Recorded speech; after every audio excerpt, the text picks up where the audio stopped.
Svet Zavoda za pokojninsko in invalidsko zavarovanje današnji svoj 22. seji obravnaval pomembno vprašanje in sicer se je lotil tistih področji predloga zakona o zdravstvenem varstvu in zdravstvenem zavarovanju, ki po svoji vsebini posegajo tudi na področje delovanja Zavoda za pokojninsko in invalidsko zavarovanje.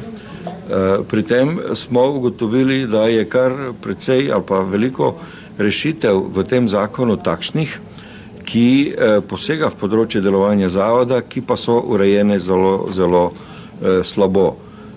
Zato smo sprejeli kar precej veliko odločitev k posameznim členom in tudi posebej opozorili na nekatere nesprejemljive rešitve v tem zakonu in pozvali, da se v nadaljnjem postopku priprave in obravnave tega zakona popravijo oziroma zapišejo drugače. Predvsem iz tega bom opozoril samo na 2-3 primere. Prvo, kar je, vidimo, da se iz področja, torej iz zdravstvenega zavarovanja prenašajo obremenitve na pokojninsko zavarovanje,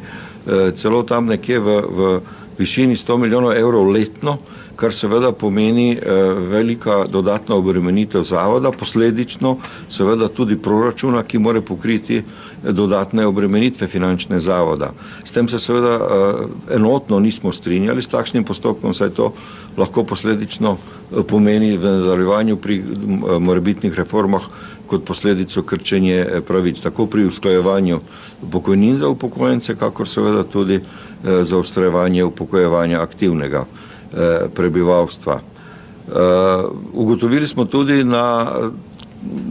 eno dejstvo, da dejansko ni prišlo do realizacije tega, kar v svetu zavoda zahtevamo in predlagamo že več let, da pride do enotnega skupnega oblikovanja izvedenskih organov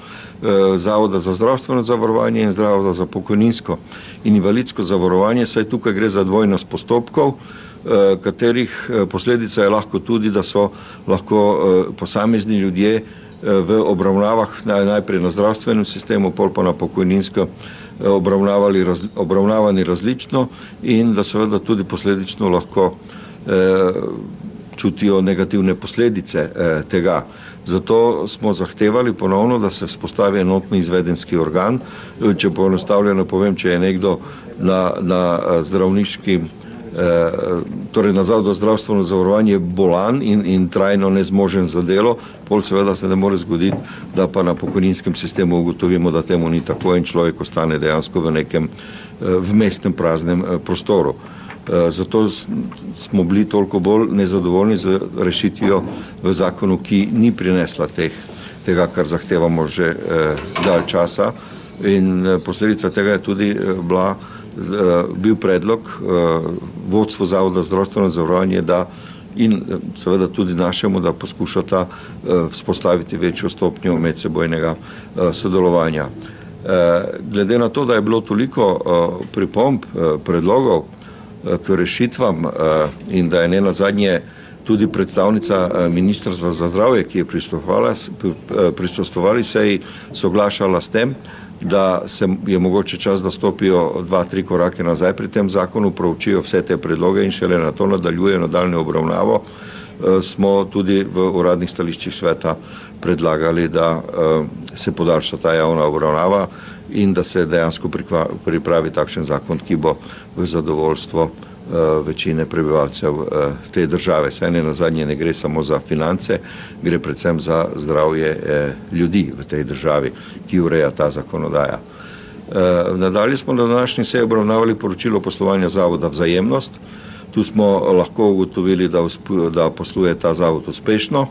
da izdaja zelo dobro revijo, ki je namenjena predvsem upokojencem, starejšim prebivalcem in tudi drugim, ki prinaša obilo kvalitetnih vsebin za zelo majhno naročnino. Zato je bilo to poročilo sprejeto, v razpravi tudi poudarjeno, da je delovanje tega zavoda dobro in seveda tudi poziv vsem, ki še revije nimajo, da si jo naročijo, saj bodo zelo koristne informacije v njej prejemali. In pa tisto, kar se mi zdi pomembno omeniti, je to, da je bil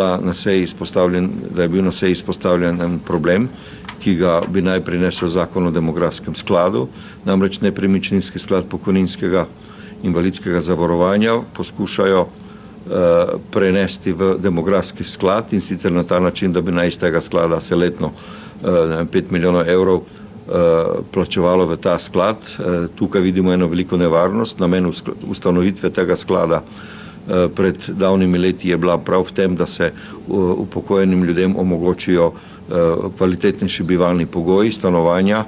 kar danes uspešno poteka vsa ta leta. Seveda pa